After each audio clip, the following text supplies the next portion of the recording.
Well, that's the unmistakable sound of the ankle biter, the relevance of which may or may not become obvious as our conversation develops. But welcome, everybody, to our Global Shareholder Activism Insights podcast series. And our opening discussion is around the rise of the first-time activist. I'm Julian Pritchard. I'm a partner at Freshfields, based in London, and I have been an M&A and shareholder activism advisor for quite a while. And I'm joined today by two fantastic guests. Firstly, Lauren Odell, who is a partner and COO of Gladstone Place, which is one of the premier strategic financial communications firms, and my partner, Leza Bieber, who is based in New York City and one of the gurus on shareholder activism advisory in the US market. So welcome to you both.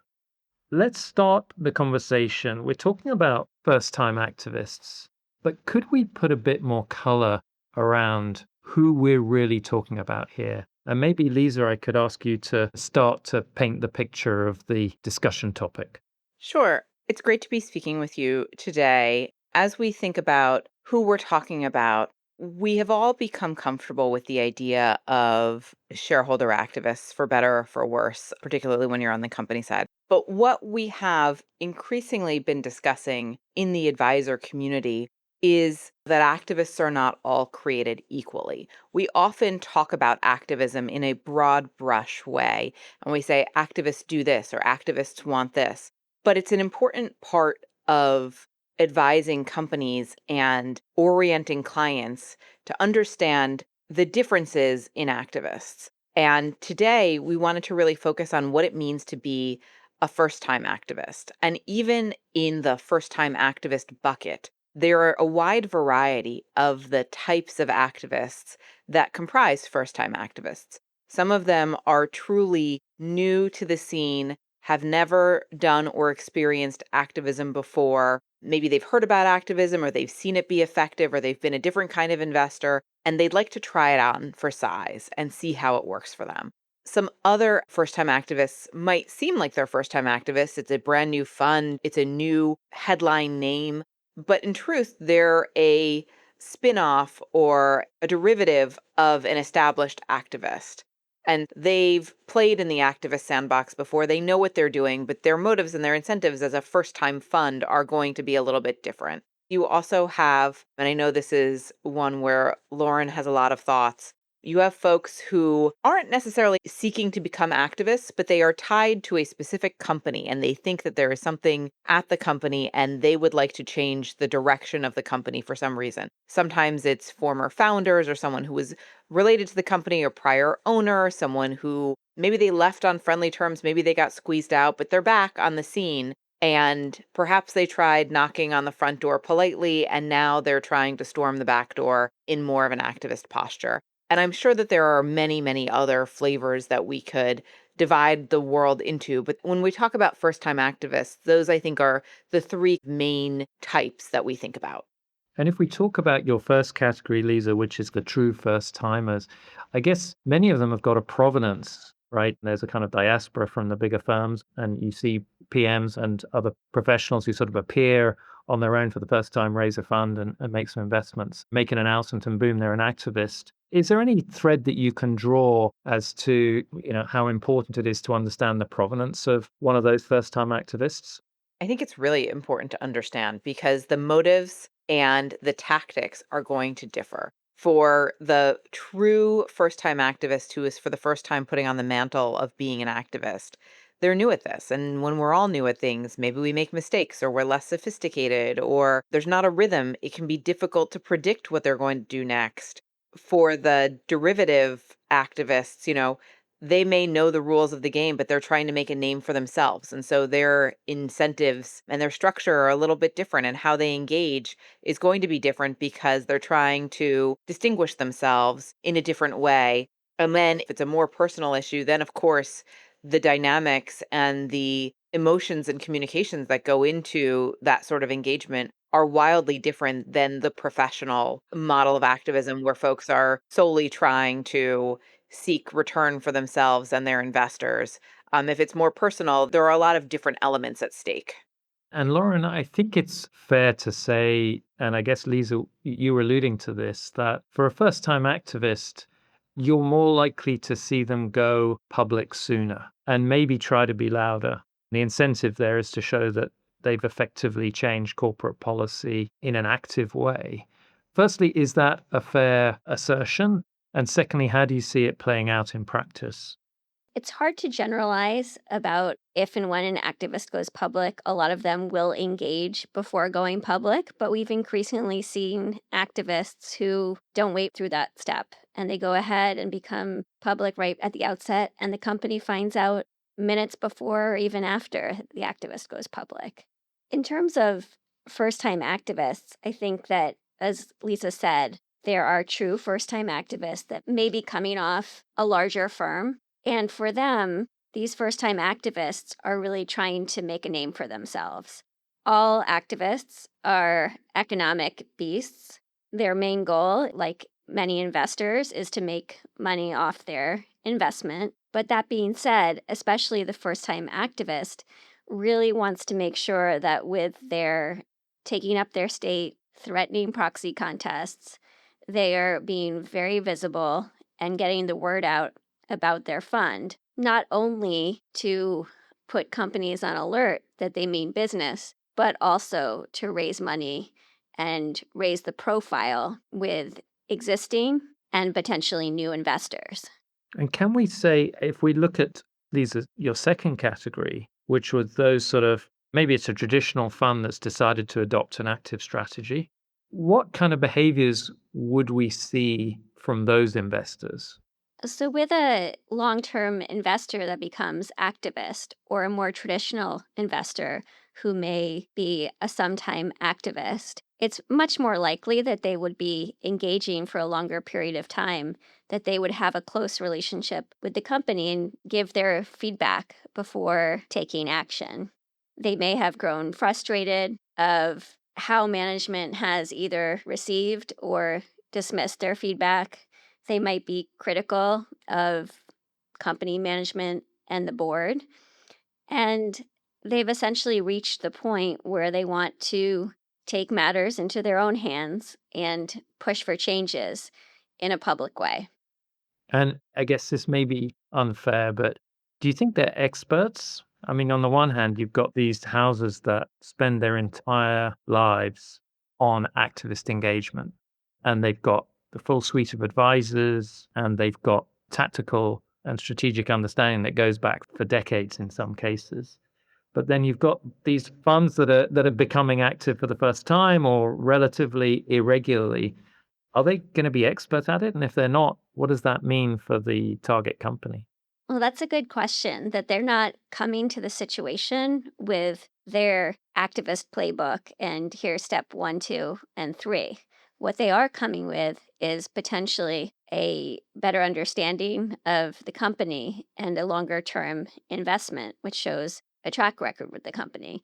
That may or may not be true. It could be a newer investor who decides to take a more aggressive posture in giving feedback to a company. But I think in general, the profile of those investors is not the same. So, to your point, it may be an opportunity for the company to engage more behind the scenes. Julian, your question was interesting. Are they an expert? One of the things that is perhaps too common in an activist engagement is to say they don't know what they're doing or they have no idea what's going on.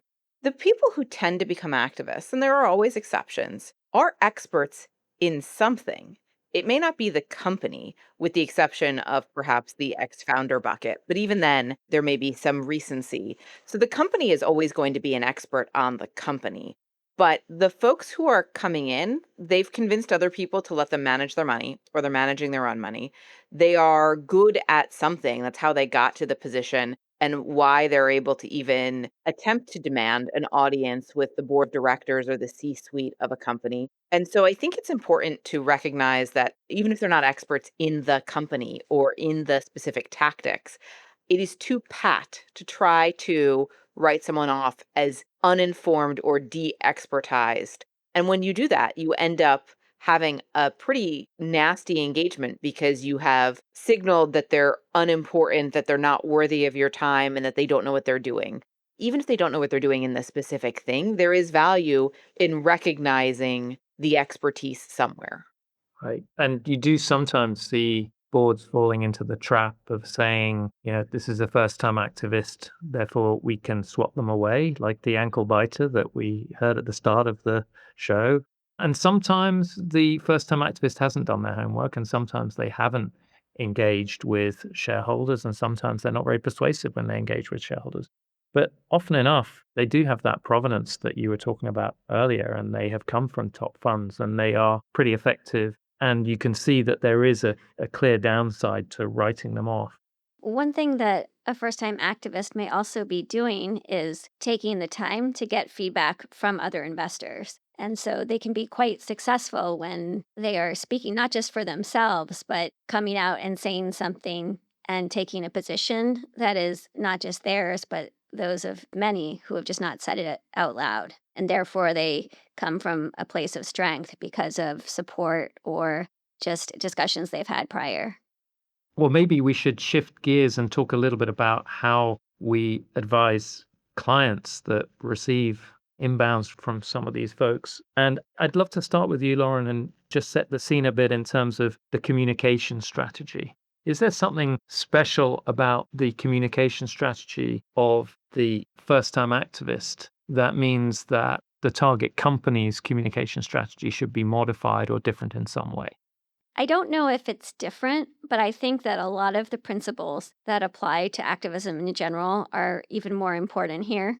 First of all, companies should never underestimate first time or newer activists. They are eager to make a name for themselves. They are often quite digital forward. They are fluent in media trends and other channels. And what that enables them to do is to produce creative campaigns and reach a wider audience. And that includes retail investors whose influence continues to be on the rise. So, in general, we do recommend taking the same communications approach, responding to a first time activist as you would a more established name, which is the best defense is a good offense. So, having a strong narrative, articulating a compelling story to win over investors. And shareholders really need something to vote for, not just against. And so deploying a clear and consistent and concise narrative across all of your channels, talking about the strength of the company, strength of the leadership team, and the board. So it's pointing to clear results of what the company is doing for shareholders, if that's possible. And what the company really needs to do is demonstrate the unique value, role, and the qualifications of each board member. And in the US, with universal proxy, that becomes even more important since it's a one-to-one matchup in a proxy contest. One thing we would advise in terms of ways to negate the activist's approach is to show that a first time activist has not demonstrated value creation. They might have that experience at a prior entity, but showing that they haven't really done it in this shape and form. And so targeting a lack of track record, which is something you would do with any activist, but with the first time that becomes even more important. I guess the track record is a weakness of anybody who does something for a first time. Exactly. And Leza, from your perspective, what would you regard as key takeaways on the company side? When an activist comes to you with an idea, particularly a first time activist, particularly someone who is either aggressive or appears uninformed, it is really easy to deal with the tone and not necessarily the substance. And so, what Lauren described is 100% accurate. You're going to be attacking the lack of experience. Do you really want to give a board seat to someone? You might only have 8 or 10 board seats. Should 10% or more of your board be concentrated in someone who doesn't really know what they're doing in his first time? Do you want to be the training wheels for their experience? That's effective and necessary. But there's a second layer, which is, well, what were their ideas? And are they going to resonate with others? Because as Lauren said, those folks are going to go to others to see if there is any traction for their ideas. And so, as inartfully as the idea may be presented, if a company doesn't deal with the substance and the idea that maybe now has resonated with other shareholders, they're asking essentially for a more well known activist to come in and raise the idea in a really polished way that is going to be a hit with more shareholders, where you're not going to be able to say, well, this person has no experience and hasn't done it before. And now you're going to be dealing with the substance of it too. And so it is critically important to be able to evaluate all of the different elements, the noise, the distraction, the message, the tone, but also fundamentally, what is the activist asking for? And is it resonating with the rest of the shareholder base such that you now have an issue to deal with? Whether it's an issue that is an issue for good reason or an issue because there's some critical misunderstanding that now needs to be corrected because you have a mass of shareholders who are all suffering from the same misunderstanding and misperception. So, Lauren, how does the retail investor base play into these situations? As companies like Vanguard with Investor Choice try to give more power to investors, especially retail investors, that's a whole other communications challenge. And it's not really different first time activists versus seasoned activists.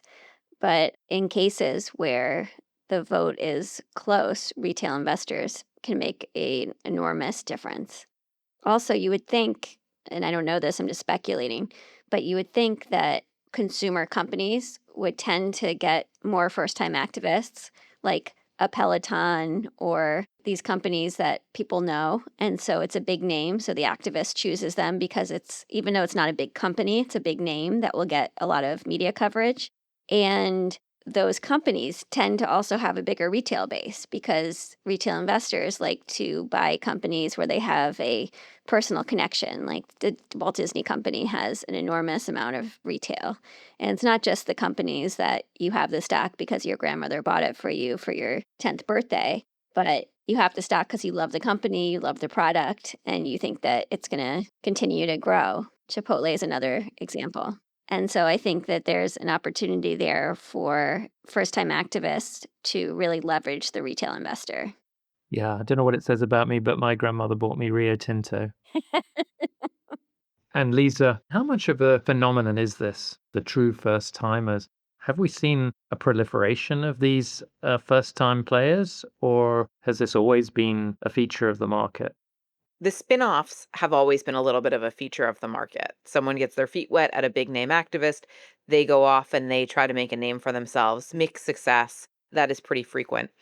I think as activism has become more of a permanent asset class, and as there are really big headlines on how successful activists can be, how seemingly easy it is to gain a seat, there's this proliferation, at least in the US, to have these settlements sometimes before anyone even knows there's an activist on the scene. So the first thing other investors hear is, surprise, this activist got 2 to 3 seats, got the company to commit to reviewing strategic alternatives, reconstituted their committees, is doing a buyback, and maybe a few other things. And we had heard boo for weeks before that. Wow, that seems really easy. And so there has been an incentivization to try it on for size. So I think in the last 5 to 8 years, we've certainly seen an acceleration of the true first timers. And they've had success too, because the other important thing to remember is at the end of the day, it's not about fighting the activist, it's about doing what's right for the company and its shareholders. And so sometimes that means settling or negotiating with someone who you otherwise wouldn't have given the time of day because it is the right thing for the company at that point in time. And it allows the company to continue with its strategic plan or doing its mergers or its divestitures or something else is going on. And the company needs this space to focus. And so sometimes companies are incentivized to negotiate with activists because they're doing right by themselves and their shareholders. It's a similar trend in Europe, if I can drop in a perspective. Still, it's correct to say that the most prolific activists for the larger companies are the big US funds, but we have seen a proliferation of smaller activists start to engage across Europe, and there are multiple campaigns. So, in terms of sheer numbers of campaigns, if you look back over the last couple of years, the first timers do pretty well in terms of the numbers of campaigns. I feel like the advisory community hates to give a public win to a first time activist. And I take into account some of the points you're making, Leza, about making sure you treat them seriously. But there's also a narrative from some advisors and some clients that the first time activists just don't have the same links with the shareholder community that the longer term players have.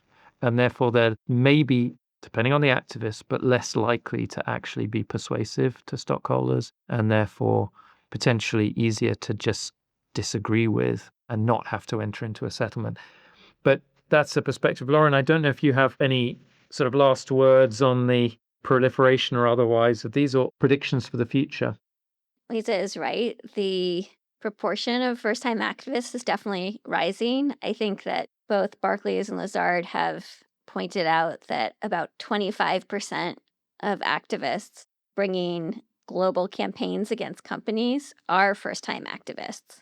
And I think that comes at an interesting intersection, which is something you just brought up, Julian, about M&A driven campaigns. That Gladstone, we do a deal maker survey every year, and almost half of respondents said that they expect M&A demands to be the most prominent trend for the 2026 season. So as we see M&A continuing to be a bigger part of that, it'll be interesting to see how that dovetails with first-time activists.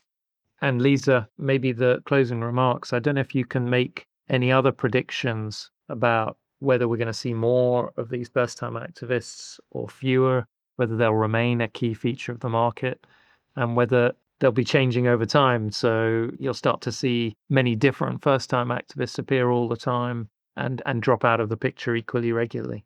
Building off of what Lauren said on the 25%, that's a spectacularly high number because I will say something that will seem very self evident, but if you contextualize it, it is also true. You're only a first timer once. So if a quarter of the campaigns are done by first time activists, the number of campaigns that are done by second or third time activists who are also perhaps not super sophisticated, don't have a long track record, is also really significant. So if you're refreshing 25% of campaigns every year, you're seeing that there is just a wider number of investors that are willing to be activist. We haven't touched on this much, but there is just this massive dislocation that is going on in the investor community. And I think that there are activists, particularly first time activists, who are poised and ripe to take advantage of it. And so if there's one thing to take away, and I don't think it's going to be controversial from Lauren's end either, it is the need for companies. We've talked forever about doing effective shareholder engagement, but that's not enough anymore. To be able to be nimble, to understand the dynamics, to be able to be as facile, because that's one thing that the activists, whether they're first time or established, will always have on a company is the ability to be quicker, faster, more nimble than trying to move a large multi-billion-dollar market cap company with executives and boards of directors all over. So there really is a need to be innovative and keep a pace with the times and understand the dynamics of what's going on in the shareholder base so that companies can remain competitive as well. Thank you both for a fantastic discussion. I've got a few takeaways. The first is treat every threat seriously, even if it's a first time activist. Secondly, it's usually best not to go out all guns blazing and rather focus on the substance. And finally, recognize that we're in a rapidly evolving environment for investors, and companies need to take that into account to make sure they have an effective engagement strategy. First time activists are going to remain a feature of the market, and we look forward to advising clients on engaging with them. Thank you, Lauren and Lisa. That was phenomenal. I really enjoyed our conversation. Thank you.